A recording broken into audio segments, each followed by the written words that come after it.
నమస్తే అండి సుధా. ఏంటో ఈ మధ్య ఒక 1 మంత్ నుంచి అనుకుంటా 1 వీక్‌కి ఒకటి అట్లా చేయటం వలన ఏంటో వ్యూస్ బాగా తగ్గిపోయినాయి. నా మాటలు అందరికీ బోర్ కొడుతున్నాయి. కనీసం నార్మల్ వ్యూస్ ఉండేవి 300-500 అట్లా ఉండేవి, అవి కూడా ఉండట్లేదు.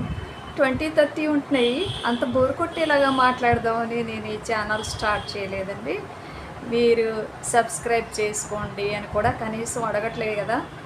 4 మంచి మాటలు నలుగురితో పంచుకుందామనే ఉద్దేశంతో. అయితే మీరేమనుకుంటున్నారు? సెలబ్రిటీలు మనకి నచ్చిన హోదా గల వాళ్ళు మాట్లాడితేనే మాత్రమే చూడాలనుకుంటున్నారేమో. అట్లా ఏం కాదు. ముఖ్యంగా యూత్, యంగ్స్టర్స్ అందరూ కూడా, మరి రిటైర్డ్ పర్సన్స్ ఎవరైనా చూడొచ్చు. ఎందుకంటే వాల్యుబుల్ విషయాలు అనేవి నలుగురితో పంచుకోవడానికి మనకి తెలిసినవి నేనైతే అట్లా ఎవరైనా పంచుకుంటున్నప్పుడు చాలా ఆసక్తికరంగా వినటానికి ప్రయత్నిస్తాను.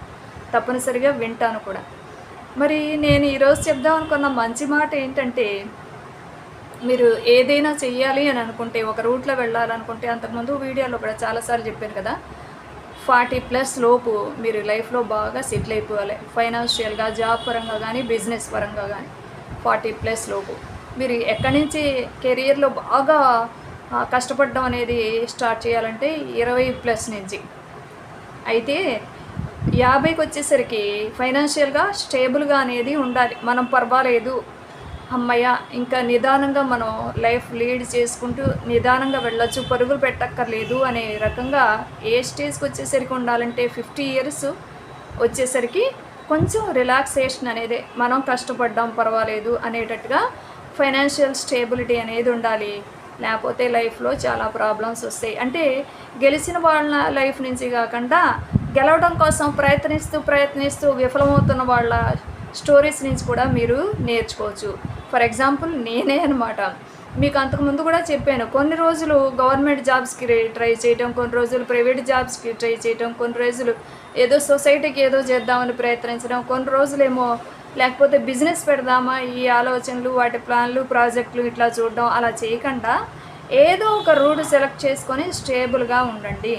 అయితే నేనైతే ఏంటంటే 35 ఇయర్స్ లోపు వరకు కూడా గవర్నమెంట్ జాబ్స్ కోసం కాంపిటేటివ్ ఎగ్జామ్స్ ఇట్లాంటివి బాగానే ట్రై చేయటం జరిగింది. రిటన్ టెస్ట్లు అవి కూడా రాయడం జరిగింది.